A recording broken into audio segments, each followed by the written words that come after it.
Hi hello, പ്രീതാസ് വേൾഡിലേക്ക് സ്വാഗതം. എല്ലാവരും സുഖമായിരിക്കുന്നു എന്ന് കരുതുന്നു. എന്തൊക്കെയുണ്ട് ഇന്ന് വിശേഷങ്ങൾ? ഇന്ന് ഹാപ്പി വാലന്റൈൻസ് ഡേ. ഇന്ന് എല്ലാ പ്രണയിക്കുന്നവരുടെയും സ്നേഹിക്കുന്നവരുടെയും എല്ലാം ദിവസമാണല്ലോ. ഫെബ്രുവരി 14 വാലന്റൈൻസ് ഡേ ആയിട്ടാണ് ആഘോഷിക്കുന്നത്. ഇപ്പോൾ എല്ലാ ദിവസത്തിനും ഓരോ ഓരോ ഓരോ ഇപ്പോൾ ഓരോത്തിനും ഓരോ ദിവസങ്ങളാണല്ലോ. ഫാദേഴ്സ് ഡേ, മദേഴ്സ് ഡേ, അങ്ങനെ എല്ലാത്തിനും ഓരോ ദിവസങ്ങൾ കണ്ടെത്തിയിരിക്കുകയാണ്. അങ്ങനെ പ്രണയിക്കുന്നവരുടെയും സ്നേഹിക്കുന്നവർക്കും ഒക്കെ ആയിട്ടൊരു ദിവസമാണ് ഫെബ്രുവരി 14. പണ്ടൊന്നും ഇങ്ങനെ പ്രണയ ദിനങ്ങളൊന്നുമില്ല.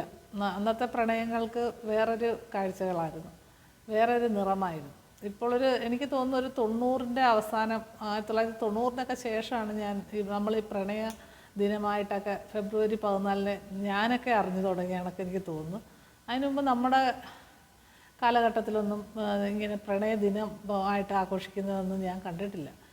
എനിക്ക് അറിഞ്ഞിടാന്നിട്ടാണോ എന്തോ അറിയാം, പണ്ടൊക്കെ അങ്ങനെ പ്രണയ ദിനങ്ങളൊന്നുമില്ല.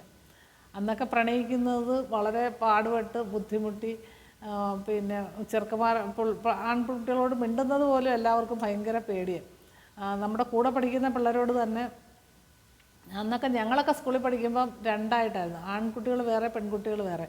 അന്നേരം നമ്മൾ അഥവാ ട്യൂഷനൊക്കെ പോകുമ്പോഴാണ് കാണുന്നത് തന്നെ പയ്യന്മാർ. ഇപ്പോഴതുകൊണ്ട് നമ്മളിപ്പോൾ ഗ്രൂപ്പ് ഉണ്ടാക്കി, സ്കൂൾ ഗ്രൂപ്പൊക്കെ ഉണ്ടാക്കിയ പോലും ഈ ആൺകുട്ടികളെ അറിയത്തില്ല എല്ലാവരെയും ഒന്നും. എന്ന് വെച്ചാൽ അന്ന് ഞങ്ങളുടെയൊക്കെ പഠിച്ച സ്കൂളിലാണെങ്കിൽ ആൺകുട്ടികളൊക്കെ അങ്ങ് മുകളിലും എന്ന് വെച്ചാൽ ഒരു കയ്യാല പോലെ കെട്ടി തിരിച്ചിട്ടില്ലാതെ ആ വസ്തുവിൻ്റെ കിടപ്പനുസരിച്ച് എങ്കിൽ പോലും അങ്ങനെ ആൺകുട്ടികളൊക്കെ അങ്ങ് മുകളിലും പെൺകുട്ടികൾ താഴോട്ടുള്ള ക്ലാസ്സുകളിലായിരുന്നു. അപ്പോൾ നമുക്ക് ഇവരെയൊന്നും കാണാനേ പറ്റത്തില്ല. സ്കൂൾ വിട്ടാൽ നമുക്ക് ഇറങ്ങിപ്പോകുന്ന വേറെ വഴി കൂടെ, അവരിറങ്ങിപ്പോകുന്നത് വേറെ വഴി കൂടെ, അങ്ങനെയൊക്കെയായിരുന്നു. അത്രയ്ക്ക് ഒരു സ്ട്രിക്റ്റ് ആയിട്ടുള്ള കാലഘട്ടത്തിലായിരുന്നു. അതുപോലെ പെൺകുട്ടികളും ആൺകുട്ടികളും തമ്മിൽ അങ്ങനെ സംസാരിക്കുവാനും ഇടപഴകാനും ഒന്നും സ്ഥലമില്ല, കിട്ടത്തില്ല. പിന്നെ വല്ല യൂത്ത് ഫെസ്റ്റിവലോ അതുപോലെ എന്തെങ്കിലും ഒരു സ്കൂളിലൊരു ഫംഗ്ഷനൊക്കെ വരുമ്പോഴാണ് ആൺകുട്ടികളും പെൺകുട്ടികളും കൂടെ ഒരു പ്രണയങ്ങളൊക്കെ കാണുന്നത്. അതുപോലെ തന്നെ അന്നത്തെ പ്രണയങ്ങളെന്ന് പറഞ്ഞാൽ പിന്നെ നമ്മൾ ഒന്ന് നോക്കുന്നതിലൂടെയോ അല്ലെങ്കിൽ ഒരു എഴുത്തൊക്കെ, അന്നൊക്കെ പെൺകുട്ടികൾ പ്രണയിക്കുന്നവരെ കാണുന്നത് തന്നെ ഒരു അത്ഭുത കാഴ്ചകളാണ്. അവർ തമ്മിൽ കാണാൻ കിട്ടുന്നത്. അതിനിടയ്ക്ക് ഹംസങ്ങളും ദമയന്തികളും ഒക്കെ ഉണ്ട്. അവരാണ് ഒരു എഴുത്തൊക്കെ കൊണ്ട് കൊടുക്കുന്നതും തിരിച്ചു കൊണ്ടുവരുന്നതും അതിൻ്റെ മറുപടി പിന്നെ എപ്പോഴെങ്കിലും കൊടുക്കാൻ പറ്റുന്നതും ഒക്കെ എന്ന് വെച്ചാൽ അന്നത്തെ കാലഘട്ടത്തിൽ ഭയങ്കര ബുദ്ധിമുട്ടുള്ള കാലഘട്ടത്തിലായിരുന്നു അന്നത്തെ പ്രണയങ്ങൾ. അതുപോലെ വീട്ടിലുള്ളവരെയും ഭയങ്കര പേടിയാണ്. അച്ഛനെ, അമ്മാവനെ, ചേട്ടനെ, ചേച്ചി എല്ലാവരെയും പേടിച്ച് പ്രണയിച്ചിരുന്ന ഒരു കാലമായിരുന്നു ഞങ്ങളുടെയൊക്കെ കുട്ടിക്കാലം. ഇപ്പോഴത്തെ കുട്ടികൾക്ക് അങ്ങനെ യാതൊരു പേടിയില്ല. പിന്നീട് കുറച്ചുകൂടെ കഴിഞ്ഞപ്പം പിന്നെ ആൺകുട്ടികളും പെൺകുട്ടികളും കൂടെ സംസാരിക്കും. അതുപോലെ അവർ ഒരുമിച്ച് ട്യൂഷന് പോകും, ഒരുമിച്ച് പഠിച്ച് വരും, തിരിച്ചു വരും. നമ്മുടെയൊക്കെ മക്കളുടെ കാലമൊക്കെ ആയപ്പോൾ അങ്ങനെയൊക്കെ ആയിരുന്നു. അവർക്ക് സംസാരിക്കുന്നതിൽ നമ്മളും ഒരു സ്ട്രിക്റ്റ് ഒന്നും ആർക്കും കൊടുത്തിട്ടില്ല. അത് കഴിഞ്ഞ് അവർക്കും അങ്ങനൊരു ചിന്തയില്ല. അത് പക്ഷേ ഒരു കുറച്ചുകൂടെ നല്ല കാലഘട്ടമായിട്ടാണ് എനിക്ക് തോന്നുന്നത്. കാരണം ആൺകുട്ടികളെയും പെൺകുട്ടികളെയും കൂടുതൽ അങ്ങനെ ഇടപഴകാതെ ഇരിക്കുമ്പോഴാണ് കൂടുതൽ പ്രശ്നങ്ങൾ ഉണ്ടാകുന്നതെന്നാണ് എനിക്ക് തോന്നുന്നത്. ഇപ്പം ഒരു വീട്ടിൽ തന്നെ സഹോദരിയും സഹോദരനും ഒക്കെ ഒന്നിച്ച് കഴിയും. അതുപോലെ സ്കൂളിൽ ചെന്നാൽ അവർക്ക് പെൺകുട്ടികളെ കണ്ടു കഴിഞ്ഞാൽ അങ്ങനെ വലിയ പ്രേമം തോന്നുമോ അങ്ങനെയൊന്നും അധികം ഇല്ല. പിന്നെ പ്രേമിക്കുന്നവരുണ്ട്, അവർക്ക് ചിലപ്പോൾ ഒരുമിച്ച് തന്നെ അവരുടെ തന്നെ ഒരു രീതികളൊക്കെ തോന്നുമ്പോൾ അവർക്കുള്ള സ്വഭാവങ്ങളൊക്കെ വെച്ച് അവർക്ക് തന്നെ ഇഷ്ടപ്പെടുന്ന ആൾക്കാരെ കാണുമ്പോൾ ചിലപ്പം പ്രണയിക്കുന്നവരും ഉണ്ടായിരിക്കാം. എന്ന് വിചാരിച്ച് അവർക്കിങ്ങനെ പ്രണയിക്കുന്നവരെ കാണുന്നത് വലിയ അതിശയമായിട്ടൊന്നും ആ കുട്ടികൾക്കില്ല. എന്ന് വെച്ചാൽ അവരൊക്കെ ഒരു 8ാം ക്ലാസ് 9ാം ക്ലാസ് പോലെ ഇതൊക്കെ കണ്ടും കേട്ടും കഴിയുന്നതുകൊണ്ട്. നമ്മുടെയൊക്കെ കാലഘട്ടത്തിലായിരുന്നു കോളേജിലൊക്കെ പഠിക്കുമ്പോഴൊക്കെ ഒരു പ്രണയം കണ്ടിട്ടുള്ളൂ. സ്കൂൾ കാലഘട്ടത്തിലൊക്കെ അഥവാ ആരെങ്കിലും എന്തെങ്കിലും ഒന്ന് പറഞ്ഞാൽ തന്നെ അതൊരു ഭയങ്കര കുറ്റമായിട്ട്, ആൺകുട്ടികളാണെങ്കിൽ ഭയങ്കര പേടിയായിരിക്കും. എന്ന് വെച്ചാൽ അവർക്ക് ഇത് സ്കൂളിൽ അറിയുമോ, ടീച്ചർ അറിയുമോ, അതുപോലെ തന്നെ രക്ഷകർത്താക്കൾ അറിഞ്ഞാലും എല്ലാം അടി കിട്ടുമെന്നുള്ളത് യാതൊരു സംശയമില്ല. അതുകൊണ്ട് പെൺകുട്ടികൾക്കായാലും ആൺകുട്ടികളും ഒക്കെ അന്ന് ഭയങ്കരമായിട്ട് പേടിച്ചായിരുന്നു പ്രണയിച്ചിരുന്നത്. ഇന്നത്തെ കാലഘട്ടത്തിൽ പിന്നെ പറയണ്ട, ഒന്നും പേടിയില്ല. ആര് പറഞ്ഞാലും ആര് കണ്ടാലും ഒരു പ്രശ്നമില്ല. അതൊന്നും അവർക്കൊരു വിഷയമല്ലാത്ത പ്രണയങ്ങളാണ് ഇപ്പോൾ നടക്കുന്നത്. ഇപ്പം ഇടവഴി തോറും. അതോ ഇപ്പോഴത്തെ കൊച്ചുങ്ങളെന്ന് വെച്ചാൽ എനിക്ക് തോന്നുന്നൊരു 4ാം ക്ലാസ് മുതൽ പ്രണയങ്ങളാണ്. അതിന് മുമ്പൊക്കെ ചുമ്മാ അങ്ങോട്ടും ഇങ്ങോട്ടും ഓരോരുത്തർ എന്തെങ്കിലുമൊക്കെ പറഞ്ഞിട്ടുള്ള ഇതൊക്കെ കാണിക്കുന്നതാണ്. പക്ഷെ ഒരു 4ാം ക്ലാസ് കഴിയുമ്പോഴേ ഭയങ്കര അറ്റാച്ച്മെൻ്റ് ആയിട്ടുള്ള പ്രണയങ്ങളൊക്കെ കാണുന്നത്.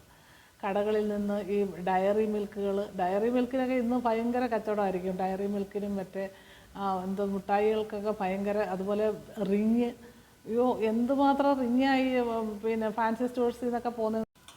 ഇന്ന് ഫാൻസി സ്റ്റോഴ്സുകളിലൊക്കെ ഭയങ്കര കച്ചവടമാണ്. എന്ന് വെച്ചാൽ റിങ് എക്സ്ചേഞ്ച്, പിന്നെ പൂക്കളെ, പിന്നെ എല്ലാം കൂടെ ഒരു പാക്കേജായിട്ട് ഇങ്ങനെ കൊടുക്കുന്നതുണ്ട്. എന്താ ഈ ഡയറി മിൽക്ക്, പൂവ്, പിന്നെ ലവിൻ്റെ ചിഹ്നമുള്ള അത്, ഒരു ചെറിയ കുഞ്ഞ് ലവിൻ്റെ ചിഹ്നമുള്ള ഒരു ഇതുണ്ടല്ലോ, ടെഡി ബിയറ്, ചെറിയ ഈ ലവിൻ്റെ ചിഹ്നമുള്ള ഒരു ഇതുണ്ടല്ലോ, തലയാണ പോലുള്ള അതൊക്കെ ഇന്ന് ഭയങ്കര കച്ചവടമായിരിക്കും. അങ്ങനെ പ്രണയ ദിനങ്ങൾ ആഘോഷിക്കുകയാണ്. അന്നേരം ഇപ്പോഴത്തേന്ന് വെച്ചാൽ കൊച്ചു കുട്ടികൾ മുതൽ നല്ല ഒരു 4ാം ക്ലാസ് 5ാം ക്ലാസ് മുതൽ ഭയങ്കര പ്രണയങ്ങളാണ്. പക്ഷേ ഇതിനൊന്നും വലിയ ആയുസില്ലെന്നുള്ളതാണ് ഏറ്റവും രസം. ഈ 4ലും 5ലും ഒക്കെ നടക്കുന്ന പ്രണയങ്ങൾ പിന്നെ കുറച്ച് കഴിഞ്ഞ് 10ാം ക്ലാസ്സിലൊക്കെ എത്തുമ്പം അവരൊന്നും അല്ല, പ്രണയിക്കുന്ന ആൾക്കാരൊക്കെ മാറി. അതെന്താ എന്ന് ചോദിച്ചാൽ ഞാൻ എന്തായിട്ട് ഇന്നാൾ അത് അവർ ശരിയാവത്തില്ല ആൻറ്റി, അത് ഞങ്ങൾക്ക് ശരിയാവത്തില്ല, അത് ഞങ്ങൾ മാറ്റി എന്ന് പറയുന്നേക്കാം. അവർക്കതൊന്നും ഒരു വിഷയമല്ല. അത് കഴിഞ്ഞാൽ +2 ആകുമ്പോൾ വേറൊരാളെ പ്രണയിക്കും, അത് കഴിയുമ്പോൾ ഡിഗ്രി ആകുമ്പോൾ വേറൊരാളെ പ്രണയിക്കും, പിന്നെ ഇവരെ ആരെയല്ല കല്യാണം കഴിക്കുന്നത്. അങ്ങനെയാണ് ഇപ്പോഴത്തെ പ്രണയങ്ങൾ. അവർക്കതൊന്നും അഡ്ജസ്റ്റ് ചെയ്യാൻ പറ്റാത്ത ഒരാളാണെങ്കിൽ അവരപ്പോഴേ അത് കളയും. പണ്ടത്തെ പ്രണയങ്ങളെന്ന് പറഞ്ഞാൽ കുറച്ചുകൂടെ കാൽപ്പനികത കലർന്ന പ്രണയങ്ങളായിരുന്നു. അയാളെ തന്നെ കെട്ടുള്ളൂ എന്നും പറഞ്ഞ് ഒറ്റക്കാലം നിന്ന് അവസാനം കെട്ടി, പിന്നെ ചിലർക്ക് സുഖമായിരിക്കും, ചിലർക്ക് ദുഃഖമായിരിക്കും. പിന്നെ കല്യാണം കഴിച്ചിട്ട് ചിലർ നന്നായിട്ട് ഇപ്പോഴും അത് മുന്നോട്ട് കൊണ്ടുപോകുന്ന ആൾക്കാരുണ്ട്. അന്നും ജാതിയും മതവും ഒക്കെ ഭയങ്കര പ്രശ്നങ്ങളൊക്കെ ആയിരുന്നു. ഇപ്പോഴൊന്നും പിന്നെ ജാതിയും മതമൊന്നും പ്രശ്നം നോക്കുന്നില്ലല്ലോ. എന്നാലും ചിലയിടത്തൊക്കെ ജാതി പ്രശ്നങ്ങളൊക്കെ ഉണ്ടാവുന്നുണ്ട്. എങ്കിലും വലിയ ജാതി മത പ്രശ്നങ്ങളൊന്നും ഇപ്പോഴത്തെ കുട്ടികൾക്ക് താല്പര്യമില്ല. അതൊന്നും അവർക്ക് ആരെ പ്രണയിച്ചാലും അവർക്ക് ജാതി മതമൊന്നും നോക്കിയൊന്നും അല്ല അവർ പ്രണയിക്കുന്നത്. പക്ഷേ ചിലപ്പോൾ അതൊക്കെ വലിയ പ്രശ്നങ്ങളായി മാറാറുമുണ്ട്. അങ്ങനെ ചിലരൊക്കെ പിന്മാറിയിട്ട് പിന്നെ അത് വലിയ പ്രശ്നങ്ങളാവുന്നുണ്ട്. പിന്നീട് ഈ വാലൻറ്റൈൻസ് ഡേയിൽ ചിലർ പിന്നെ കുട്ടികളൊക്കെ ഒരുപാട് അപകടത്തിലും ചെന്നപ്പെടുന്നുണ്ട്. വലിയ ഇച്ചിരി കൂടെ സ്കൂൾ തലമൊക്കെ കഴിഞ്ഞ് കോളേജ് തലമൊക്കെ കഴിഞ്ഞിട്ടുള്ള കുട്ടികളൊക്കെ ചിലർ ഈ വാലൻറ്റൈൻസ് ഡേയിൽ എങ്ങോട്ടെങ്കിലും ടൂറ് പോകാമെന്നൊക്കെ പറഞ്ഞ് കൊണ്ടുപോയിട്ട് അത് ചതിക്കുഴികളിലൊക്കെ ചെന്നപ്പെടുന്ന ഒരുപാട് കേസുകളൊക്കെ നമ്മൾ കേൾക്കാറുണ്ട്. അങ്ങനെയൊന്നും പെൺകുട്ടികൾ ആയാലും ആൺകുട്ടികളായാലും അങ്ങനെയൊന്നും വാലൻറ്റൈൻസ് ഡേ ഒന്നും അത്ര വലുതായിട്ടൊന്നും ആഘോഷിക്കാൻ പോകരുത്. പ്രത്യേകിച്ച് പെൺകുട്ടികൾ യാതൊരു കാരണവശാലും ഞാൻ പറയുന്നത് അങ്ങനെ വാലൻറ്റൈൻസ് ഡേ ആഘോഷിക്കാനാണെന്ന് പറഞ്ഞോ അല്ലെങ്കിൽ വേറെ എന്ത് കാര്യത്തിനായാലും നിങ്ങളങ്ങനെ അവർ വിളിക്കുമ്പോൾ കൂടെ പോകുമെന്നും വേണ്ട.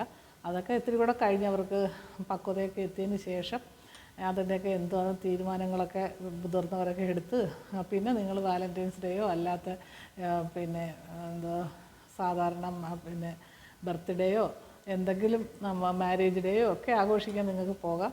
അല്ലാതെ നിങ്ങളിപ്പം ആര് വിളിച്ചാലും ഇനി നമ്മൾ പ്രണയിക്കുന്ന ആളായാലും അതിനേക്കാളും കൂടി അടുത്ത ആൾക്കാരായാലും അങ്ങനെയൊന്നും നമ്മൾ പോകാതിരിക്കാൻ പെൺകുട്ടികളും നന്നായിട്ട് ശ്രദ്ധിക്കണമെന്നാണ് എനിക്ക് പറയാനുള്ളത്.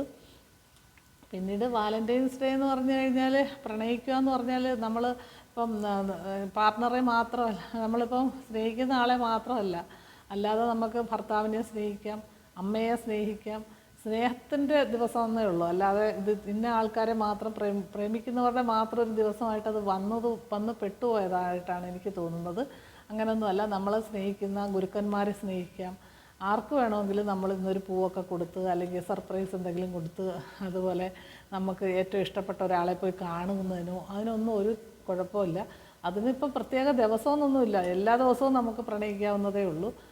ഫെബ്രുവരി 14 മാത്രമേ നമുക്ക് പ്രണയിക്കാവുള്ളൊന്നുമില്ലല്ലോ. അതുകൊണ്ട് അങ്ങനെ പ്രത്യേക ദിവസം നോക്കിയൊന്നും അല്ല. പിന്നെ ഇന്ന് വേണമെങ്കിൽ പ്രത്യേകിച്ച് നമുക്കൊരു ദിവസം ഉള്ള സ്ഥിതിക്ക് നമ്മുടെ ഗുരുക്കന്മാരെയോ അമ്മയെയോ അച്ഛനെയോ സഹോദരിയോ സഹോദരനെയോ അല്ലെങ്കിൽ സഹോദരനായിട്ട് കരുതുന്ന ഒരാളെയോ ഒക്കെ നമുക്ക് പൂവോ ഗിഫ്റ്റോ അതേപോലെ മുട്ടായിയോ എന്ത് വേണമെങ്കിലും കൊടുത്ത് നമുക്ക് പ്രണയിക്കുകയോ അതുപോലെ സൗഹൃദങ്ങൾ പങ്കിടുകയും ചെയ്യാം. എപ്പോഴായാലും സൗഹൃദങ്ങൾ വളരെ നല്ലതാണ്. മനുഷ്യൻ്റെ നിലനിൽപ്പിനും അവരുടെ മാനസിക ആരോഗ്യത്തിനുമൊക്കെ നല്ല ഇതാണ് സൗഹൃദങ്ങൾ പൂത്തുലയട്ടെ എന്നാണ് എനിക്ക് ഈ വാലൻറ്റൈൻസ് ഡേയിൽ നിങ്ങളോട് പറയാനുള്ളൂ. എല്ലാവരും പരസ്പരം സ്നേഹത്തോടെയും സമാധാനത്തോടെയും കഴിയാൻ എല്ലാവരും ശ്രമിക്കുക. അതേപോലെ വാലൻറ്റൈൻസ് ഡേയുടെ പേരിൽ നടക്കുന്ന മറ്റ് വരുന്ന ബുദ്ധിമുട്ടുകളും അതിൻ്റെ ഭവിഷ്യത്തുകളും ഒന്നും വരാതെ നമ്മൾ നോക്കുക. അതുപോലെ തന്നെ എല്ലാവരും പ്രണയിക്കുന്ന ആളെ തന്നെ കല്യാണം കഴിച്ച് സന്തോഷത്തോടെ ജീവിക്കാനുള്ള അനുഗ്രഹങ്ങളും എല്ലാം ഉണ്ടാവട്ടെ. അതുപോലെ പ്രണയിക്കാത്തവർക്കും ഇതുവരെ ആരെയും കണ്ടെത്താൻ കഴിയാത്തവർക്കും ആരെങ്കിലുമൊക്കെ പ്രണയിക്കാനും അതുപോലെ തന്നെ അവരെ വിവാഹം കഴിക്കാനും അവരുടെ നല്ല കുടുംബജീവിതം നയിക്കാനും ഒക്കെയുള്ള എല്ലാവിധ അനുഗ്രഹങ്ങളും ഉണ്ടാവട്ടെ എന്നാണ് എനിക്ക് ഈ വാലൻറ്റൈൻസ് ഡേയിൽ നിങ്ങളോട് പറയാനുള്ളത്. അത് വാലൻറ്റൈൻസ് ഡേയിൽ മാത്രമല്ല, ബാക്കി എല്ലാ ദിവസങ്ങളിലും എല്ലാവരും സൗഹൃദത്തോടും സ്നേഹത്തോടെയും കഴിയാനുള്ള എല്ലാവിധ അനുഗ്രഹങ്ങളും തരട്ടെ എന്ന് പ്രാർത്ഥിച്ചുകൊണ്ട് തൽക്കാലം നിർത്തുന്നു. മറ്റൊരു വീഡിയോയുമായി നാളെ കാണാം. ബൈ.